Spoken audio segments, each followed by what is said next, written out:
Puput apa, Bu? Salah kamu apa? Semua gara-gara kamu. Kita akan celaka. Ibu benci sama kamu. Benci! Sekarang, kamu jangan anggap ibu kamu lagi. Pergi kamu dari sini. Apaan kamu? Enak aja, kurang ajar kamu ya. Siapa kamu di sini? Di rumah tante juga berani-beranian kamu. Pergi kamu dari rumah sini. Tante, Apaan sih? tante berani ngusir dia. Emangnya tante kira tante siapa, ha? Puput, ini tante kamu. Yang ngurus kamu dari kecil. Kurang ajar kamu ya. Aku ini memang gak pernah kamu hargain. Aku ini cuma sampah yang bebas kamu hina-hina. Salah kamu lah, Mas. Aku capek. Kamu kok dikasih tahu bisanya cuma ini. Marah, ngancam. Salah kamu lah, Mas. Oke, kamu capek. Biar aku mati saja.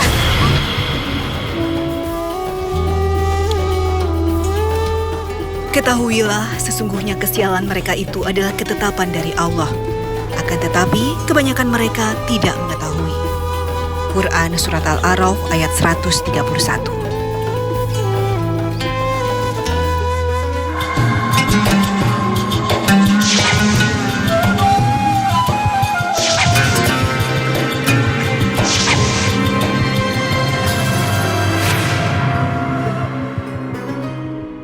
Assalamualaikum warahmatullahi wabarakatuh. Selamat pagi pemirsa Tawakal yang dirahmati Allah Subhanahu wa taala.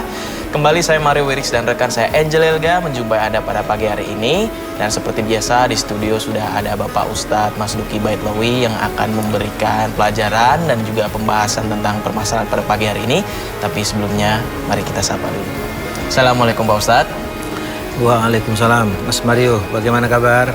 Alhamdulillah baik Pak Ustadz. Mbak Angel Elga gimana kabar? Alhamdulillah. Mudah-mudahan pagi ini kita bisa memberikan hikmah yang baik dari pelajaran yang akan kita bahas nanti ya. Amin. Amin. Dan pada pagi hari ini seperti biasa kita kedatangan narasumber yang namanya kita samarkan menjadi Puput. Assalamualaikum Mbak Puput. Waalaikumsalam. Ya Mbak Puput, silakan ceritakan saja apa yang ingin Mbak Puput sampaikan kepada pemirsa Tawakal dan juga Antv. Silakan aja. Assalamualaikum, nama saya Puput. Saya tinggal di daerah Tanjung Priok. Ya, gini, sepertinya Allah menakdirkan saya untuk menjadi orang yang jahat dan selalu membawa petaka bagi orang-orang yang saya sayang. Apa yang mendasari pemikiran Mbak Puput seperti itu? Saya merasa saya yang udah menyebabkan mama saya meninggal. Sebenarnya mama saya itu meninggal karena santet. Jadi ada orang yang gak suka sama keluarga saya dan menaruh santet di rumah saya. Awalnya sih yang kena santet itu papa saya. Tiba-tiba aja kaki papa saya tuh membesar dan ada lubang.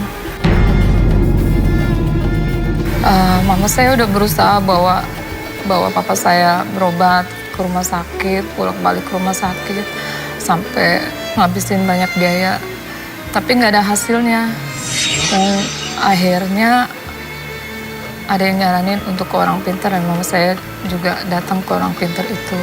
Alhamdulillah, papa saya sembuh. Ya, pada saat pengobatan itu ya, nggak tahu setiap subuh tuh mama saya bangunin saya untuk saya pipis di pagar rumah saya gitu. Saya juga nggak tahu itu untuk apa ya, tapi saya lakuin. Sampai pada suatu hari saya pengen banget potong rambut saya. Terus saya minta antar papa saya ke salon untuk potong rambut. Ya udah pulang dari salon, tahu-tahu mama saya tuh marah banget sampai nampar saya. Bilang kalau saya ini udah nggak dianggap lah jadi anaknya dia karena udah potong rambut tanpa seizin dia gitu. Jadi seketika itu juga mama saya sakit kepala, terus pingsan sampai akhirnya tuh nggak ada, meninggal.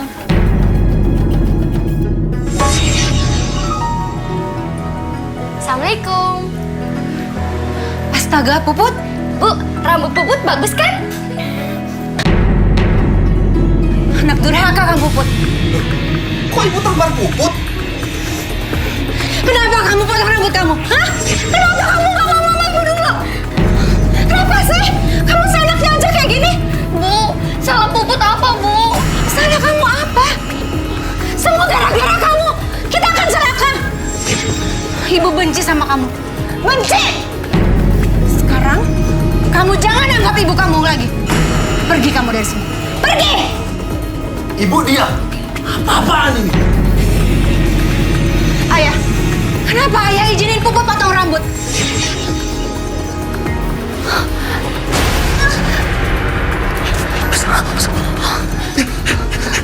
Bu, Bu, Ibu, Ayah kenapa? Ayah. Innalillahi wa inna ilaihi. Ibu, Ada apa, Bang? Ada apa, Kakak, Bang? Tante bangunin Ibu. Puput, kenapa rambut kamu dipotong? Kan sudah dilarang rambut kamu itu jangan gara-gara kamu pembunuh. Anak kurang ajar kamu ya. Enggak, aku nggak mau membunuh Tante. Apa ini dia? Ibu bangun, Bu. Ibu bangun, Bu. Ibu bangun, Bu. Ibu bangun. Pasti bangun udah tahu ibu kamu nih. Ibu bangun, Bu. Kita tanya Pak Ustadz langsung ya. Nah Pak Ustadz ini bagaimana nih Pak Ustadz? Menurut Pak Ustadz ini ketika seorang anak dituduh sebagai penyebab meninggal ibunya gitu. Ya, itu sebuah tuduhan yang tidak berdasar ya.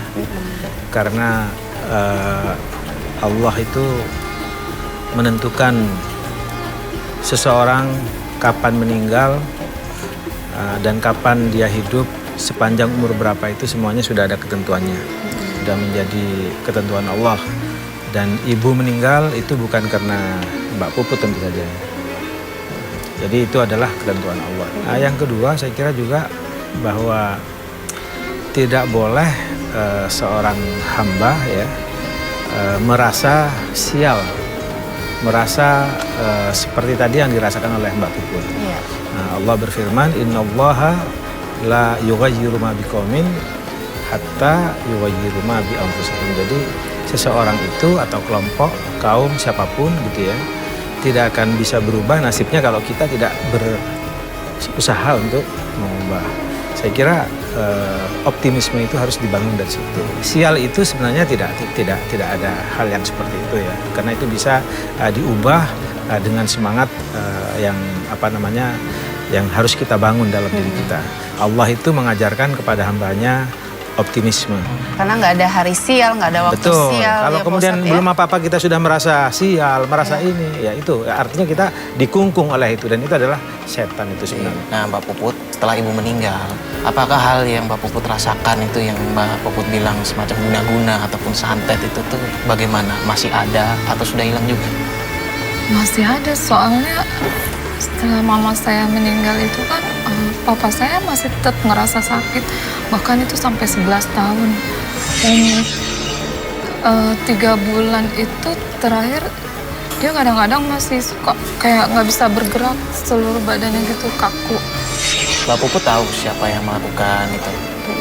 Saya nggak tahu, saya pernah mau coba cari tahu, tapi papa saya ngelarang, katanya udah biarin aja. Biar nanti Tuhan yang membalas, Allah yang membalas. Jadi sampai sekarang pun saya nggak tahu. Dan papa saya juga terakhir meninggal akhirnya. Nah, Pak Ustadz, ini saya ingin bertanya nih Pak Ustadz, pribadi ya Pak Ustadz. Ya. Yang namanya santet atau ilmu hitam tuh sebenarnya ada tidak sih Pak Ustadz? Kalau misalkan memang ada, cara mengobatinya ya. itu bagaimana Pak Ustadz? Ya, sihir itu ada, santet itu ada. Dan Al-Quran mengakui itu. Bahkan Rasulullah pernah mau disantet. Bukan mau, bahkan sudah disantet. Gitu ya. Makanya kemudian turun ayat Qul a'udzu birabbil falaq min syarri ma khalaq sampai akhir itu adalah ayat yang Rasulullah diajarkan langsung oleh Allah untuk mengobati santet. Jadi kalau orang terkena santet, maka bacalah surat Ta'awudaini. Ta'awudaini itu artinya Qul a'udzu 2 kali. Yang satu Qul a'udzu birabbil falaq, yang satu lagi adalah Qul a'udzu birabbin nas. Kita diajarkan oleh Allah untuk kita berlindung dari godaan setan, baik berupa jin ataupun berupa manusia satu. Lalu yang kedua itu qul a'udzu birabbil falaq, itu kita diajarkan oleh Allah bagaimana kita berlindung agar kita tidak terkena santet. Mbak Puput setelah orang tua meninggal, Mbak Puput sendiri tinggal di mana? Saya tinggal sama tante saya. Ya, tante saya itu orangnya ya kaku gitu. Ya, ke ponakan tuh ya kayak gitu. Taunya ya dia ngasih materi, ya taunya udah nyukupin. Ya udah nyukupin gitu. Sampai pernah saya sakit pun ya emang dibawa berobat ke rumah sakit, tapi pulang dari rumah sakit ya udah saya di kamar sendiri. Padahal saya juga kalau lagi sakit kan kadang pengen disayang walaupun cuma sama tante gitu. Itu yang bikin saya ngerasa kesepian. Sampai akhirnya ya saya cari hiburan keluar gitu, dan saya melangkah ke jalan yang salah. Maksudnya ke jalan yang salah itu bagaimana? Bisa diceritakan Mbak? Ya, saya mulai sering keluar malam, cari hiburan di luar. Sampai suatu hari saya mungkin karena kurang kasih sayang seorang ibu, saya kenal dengan seorang perempuan dan saya ngerasa nyaman sama dia. Sampai akhirnya itu nggak tahu, karena dia tuh sering perhatian sama saya, manjain saya malah jadi jatuh cinta gitu sama perempuan itu. Ya, saya punya hubungan Sesama jenis gitu Mbak? pribadi, Maksudnya gitu ya. Terus apakah keluarga Mbak Puput tahu dengan apa yang Mbak Puput lakukan di luar sana? Keluarga saya sih tahu, soalnya saya sering ajak teman perempuan saya itu ke rumah saya. Dan kalau di rumah itu ya saya udah nggak peduli sama yang lain, bahkan saya berani ngelawan keluarga saya. Dan saya minum, merokok bareng sama teman perempuan saya itu. Apa yang dilakukan Tante pada saat tahu Mbak Puput suka sesama jenis? Iya, ngusir teman saya itu. Dan saya nggak suka, saya pun ngamuk, saya marah. Bahkan saya sampai berani dorong tante saya itu, saya pun kabur dari rumah. Minum lagi dong. Puput! Berani-beranian kamu ya di rumah tante berbuat kayak begini. Minum-minum lagi, ngajak temen lagi. Aduh, tante berisik banget. Mendingan tante minum dulu deh. Apa-apaan kamu? Enak aja, kurang ajar kamu ya. Siapa kamu di sini? Di rumah tante juga berani-beranian kamu. Pergi kamu dari rumah sini. Tante, apaan sih? Tante berani ngusir dia. Emangnya tante kira tante siapa, ha? Puput, ini tante kamu. Yang ngurus kamu dari kecil. Kurang ajar kamu ya. Emangnya selama ini tante pernah ada buat aku? Enggak kan? Terserah sama kamu. Yang penting teman kamu suruh pulang. Pergi nggak kamu dari rumah tante? Tanpa tante usir juga saya bakal pergi. Ya udah, silakan. Pergi sana. Oke, kalau tante ngusir mereka, aku juga bakal pergi dari rumah ini. Silakan. Puput, dasar anak kurang ajar kamu ya. Ayo, Puput. Puput. Dasar anak kurang ajar kamu. Pak Ustadz, ini jadi bagaimana Pak Ustadz? Jadi seorang Mbak Puput yang merasa kurang kasih sayang dan akhirnya malah Mendapatkan kasih sayang dari tempat yang lain, Iya. tapi malah dari Salah. bisa dibilang maaf nih sesama jenis Pak Ustadz, dan akhirnya mereka pun menjalin hubungan terlarang. Itu bagaimana Pak Ustadz menurut Pak Ustadz? Kalau di dalam kitab suci itu ada kisah kaumnya Nabi Lot ya, yang itu justru sangat dikutuk oleh Allah karena memang dia menyalahgunakan hubungan-hubungan seksual sesama jenis itu justru sangat dilarang oleh Allah. Itu yang pertama. Lalu yang kedua, sebenarnya bahwa apa yang dilakukan oleh Mbak Puput ini secara psikologis sebenarnya itu adalah akibat ya orang yang sepertinya divonis ya orang yang sial, dan itu tidak benar. Tidak ada orang itu orang sial, itu nggak ada. Di dalam konsep agama Islam, semua orang itu nasibnya ditentukan oleh Allah. Khairuhu wa syarruhu. Baik dan buruknya ditentukan oleh Allah. Itulah sebabnya maka kita selalu memohon kepada Allah agar kita itu menjadi orang yang akhirnya baik, bukan akhirnya buruk. Jadi menjadi orang husnul khatimah dan bukan menjadi orang yang su'ul khatimah. Ada doa, Allahumma khtim lana bi ahsanil khatimah wala takhtim alaina bisu'il khatimah. Karena apa? Karena memang kita nggak tahu. Cuma modalnya apa? Optimisme. Setelah Mbak Puput keluar dari rumah, bagaimana kehidupannya Mbak Puput? Saya tetap ngikutin teman perempuan saya itu. Saya keluar malam, ke diskotik, minum, merokok. Apa yang dilakukan Tante? Berusaha mencari atau menasihatin Mbak Puput atau bagaimana? Tante saya sih kayaknya emang nyari saya terus. Soalnya waktu itu kan saya tahu kalau pacar saya itu ternyata selingkuh. Sampai akhirnya pun saya drop, stres berat, bahkan putus asa, saya mau bunuh diri gitu. Di saat itu pula ada tante saya, dan tante saya yang menerima saya kembali. Ya, alhamdulillah saya kembali lagi ke tante saya. Dan di situ juga saya berusaha mau merubah semua kehidupan saya untuk menjadi lebih baik. Dan saya juga mau menikah gitu dengan laki-laki.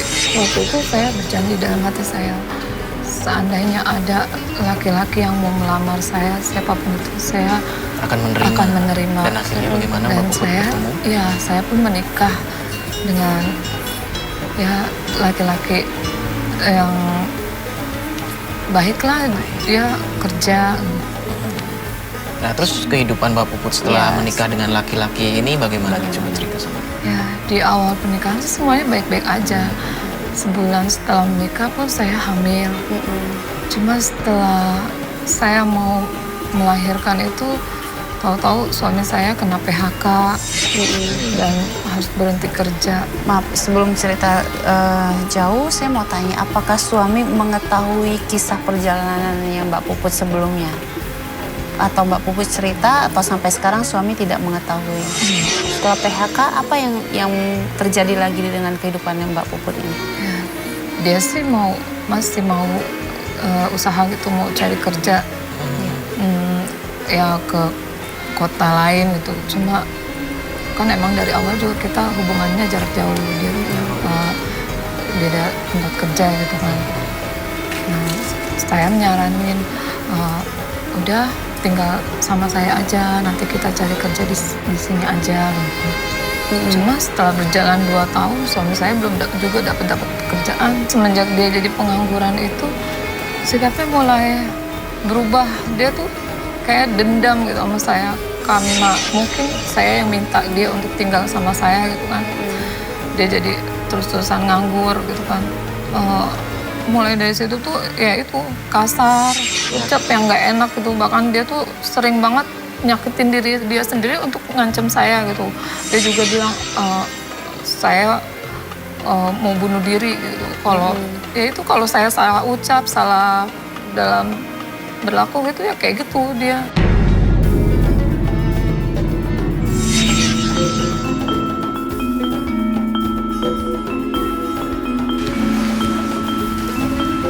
Mas, aku berangkat kerja dulu. Anak-anak tolong dijagain dulu ya. Mas, kamu jangan main game mulu dong. Kamu cari kerja, kek. Minimal bantu-bantu sedikit lah. Iya. Kamu tuh kalau dikasih tahu iya aja. Kebutuhan kita tuh makin banyak, Mas. Emangnya kamu pikir cukup apa dengan gaji aku?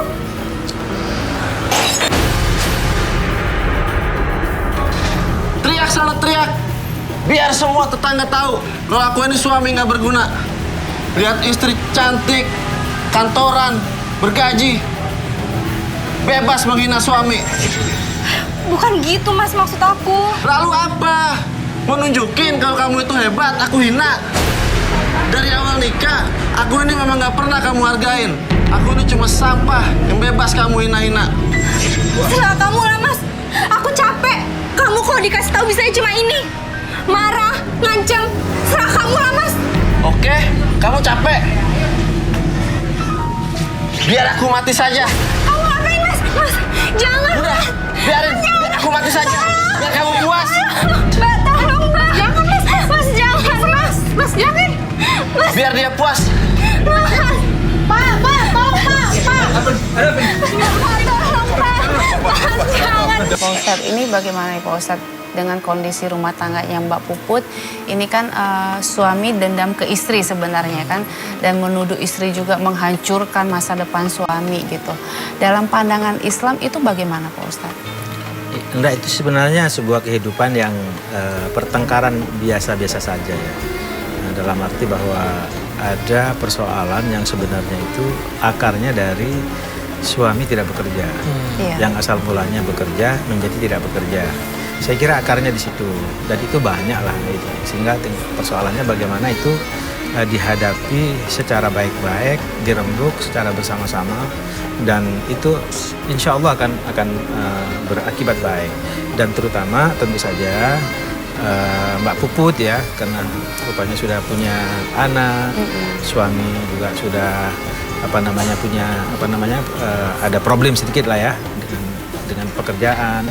Ya ikhtiarlah mencari pekerjaan. Mungkin kalau tidak menjadi seorang pegawai sebagaimana yang sebelumnya di PHK, itu kan artinya dia punya mungkin keahlian yang lain, mencari pekerjaan. Punya keahlian yang lain. Dibangunlah bersama-sama, komunikasi berdua itu yang baik, lalu membangun bahtera ke depan itu, apapun yang terjadi pasrahkan kepada yang di atas dan berdoa kepada yang di atas. Saya mau tanya juga, dengan kondisi suami tidak bekerja, apa yang dilakukan suami di dalam rumah? Semenjak dia nggak kerja itu ya jadi semaunya dia lupa sama tanggung jawab dia sebagai seorang suami. Kerjanya tuh cuma makan, tidur, main HP. Dia suka banget itu yang namanya main game online. Itu yang bikin saya jenuh karena dia ngeluarin uang juga, ngabisin uang juga untuk game online itu. Game online ya, seperti judi gitu. Lah ya. Lah kan nggak kerja tapi kok bisa main gitu Kan bagaimana? saya kerja enggak. Jadi dia tuh menggunakan suka minta uang. Mbak Puputnya kerja ya. Ya. Nah, ini bagaimana Pak Ustadz nih? Banyak suami sekarang yang kerajingan juga ya main online gitu ya, game online gitu, sehingga lupa dengan kewajiban sebagai seorang suami gitu. Kecanduan malah sampai Ya, lupa. kecanduan gitu. Kalau punya istri sama anak, itu bagaimana Itu Pak Ustadz, bagaimana? tanggapan Pak Ustadz?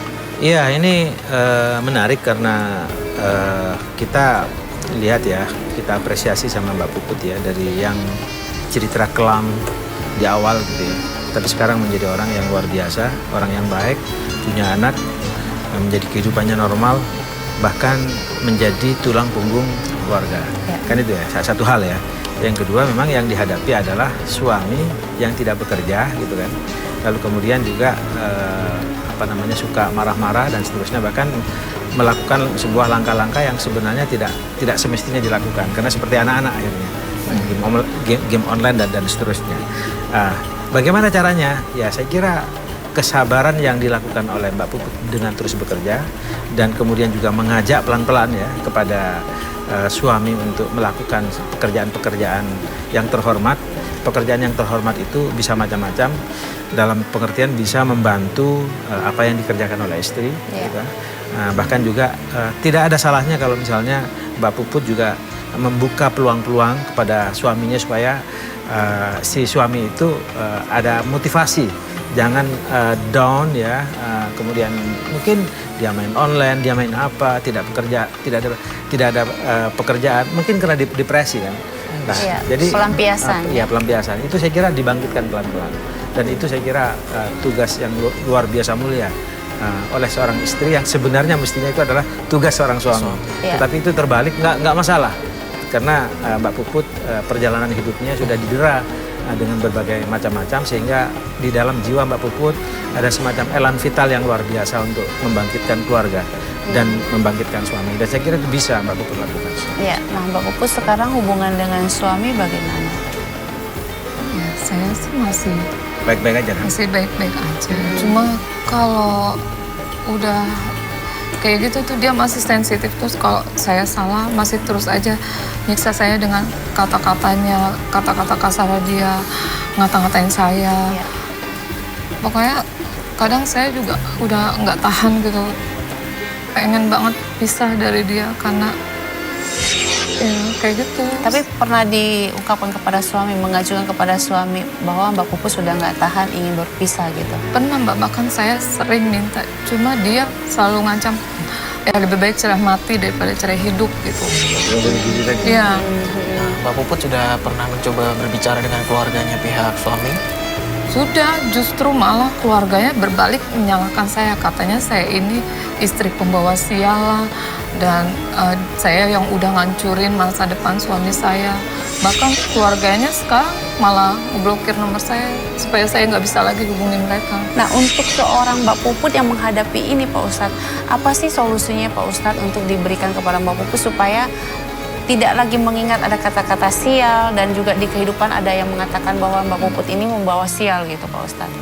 Pertama, modal yang dimiliki oleh Mbak Puput ya, dalam artian jiwa dan motivasi hidupnya, saya kira udah benar bahwa Mbak Puput tidak merasakan ada kata sial itu. Dia sudah bekerja tadi kan, bahkan menghidupi suaminya. Itu saya kira satu hal yang positif. Bahkan dia sudah punya keturunan, punya anak gitu kan.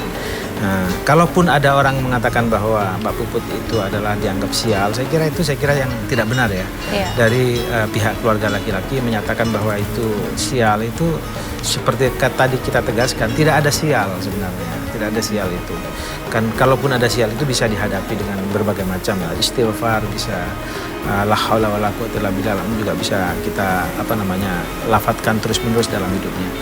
Mungkin yang perlu Mbak Puput lakukan itu, saya kira bagaimana memberi motivasi kepada suami. Dan untuk memberi motivasi kepada suami itu tidak hanya dilakukan oleh Mbak Puput ya.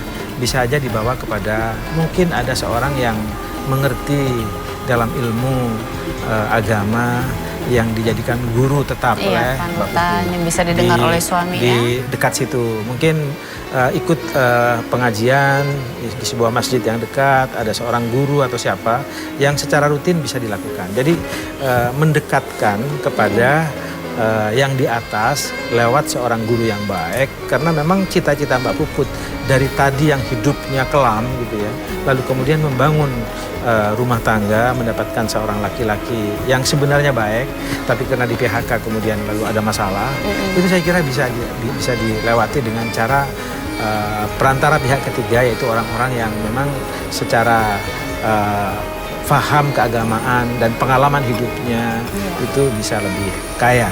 Bahwa kemudian itu misalnya sebenarnya itu bisa dikonsultasikan sama keluarga, itu akan lebih bagus. Tapi tadi sudah dialami oleh Mbak Puput bahwa keluarga laki-lakinya menghakimi sedemikian rupa. Nggak apa-apa. Saya kira karena itu akan bertahap, itu semuanya nanti bisa ditaklukkan. Bisa semuanya nanti bisa akan baik semuanya kalau Mbak Puput bisa memperbaiki kondisi suami mental. Bisa saja ini ujian yang bisa kalau bisa dilewati Mbak Puput, kedepannya akan lebih baik lagi. Betul, ini bukan hanya bisa saja Mbak, itu pasti adalah ujian yang harus dilewati oleh Mbak Puput, dan saya yakin Mbak Puput akan bisa melewati. Iya. Nah Mbak Puput, sekarang ini kan ada Pak Ustadz ya. Apa sih yang masih mengganjal di hati Mbak Puput gitu, yang belum Mbak Puput sampaikan kepada kita gitu? Mungkin Mbak Puput mau nanya apa sama Pak Ustadz gitu, silakan. Ya, yang mengganjal di hati saya itu ya, kalau saya bercerai dengan suami saya itu sebenarnya itu pilihan yang terbaik atau enggak. Sementara saya juga kan punya anak, saya juga nggak mau anak saya mengalami hal yang sama seperti saya dulu, lari ke jalan yang nggak benar karena kurang perhatian dari orang tua karena perpisahan, Pak. Yang dirasakan oleh Mbak Puput mengenai dihantui oleh rasa bersalah itu dihilangkan, Mbak. Karena itu saya kira tidak benar ya. Tidak ada orang itu ditakdirkan oleh Allah untuk sial. Nggak ada itu. Jadi takdir itu tidak diketahui apakah mengarah ke baik atau mengarah ke tidak baik. Dan hamba Allah siapapun, termasuk Mbak Puput, kita semuanya itu diwajibkan untuk berhusnudzon kepada takdir Allah. Jadi tidak boleh kita melakukan prasangka bahwa oh iya saya ini ditakdirkan tidak baik, nggak boleh itu. Iya. Kata Allah ya dalam salah satu hadis qudsinya dikatakan ana inda dhanni abdi bi, bahwa saya Allah maksudnya tergantung kepada sangkaan hambanya. Apabila sangkaannya baik, maka hamba itu akan menjadi baik. Tapi kalau apabila sangkaannya tidak baik, dia juga bisa menjadi tidak baik. Oleh karena itu tidak boleh ya, Orang itu menyangka orang itu tidak baik, apalagi menyangka sial. Tadi dikatakan sebelum meninggal ibu, Mbak Puput menyatakan bahwa kamu ini sial, begini. Itu nggak boleh, sangat dilarang oleh Allah. Jadi kita itu memang diharuskan untuk berperilaku dan berprasangka baik terhadap kehidupan kita. Dan Mbak Puput bisa melakukan. Pak Puput, terima kasih dengan sudah berbagi kepada kita pagi hari ini. Tim Tawakal dan juga saya dan Mario dan Pak Ustadz tentunya berharap setelah pulang dari acara Tawakal ini kehidupan Mbak Puput akan lebih baik lagi. Insya Allah. Insya Allah ya. Makasih Mbak Puput ya. Ya baik Pak Ustadz. Anaknya berapa? Anaknya. Umur anak saya 2 tahun. Oh, 2 tahun. Anaknya 2 tahun. Ya, Pak Ustadz, baik terima kasih sudah hadir di sini ya Pak Ustadz dan memberikan kita sebuah cerita. Mbak Puput juga terima kasih sudah mau berbagi kepada kita semua di sini. Semoga kita bisa memetik pelajaran yang berharga dari kisah Mbak Puput pada pagi hari ini. Baik pemirsa Tawakal, sekian dulu acara pada pagi hari ini. Saya Mario Wiris dan rekan saya Angel Elga pamit undur diri. Wabillahi taufik wal hidayah. Wassalamualaikum warahmatullahi wabarakatuh.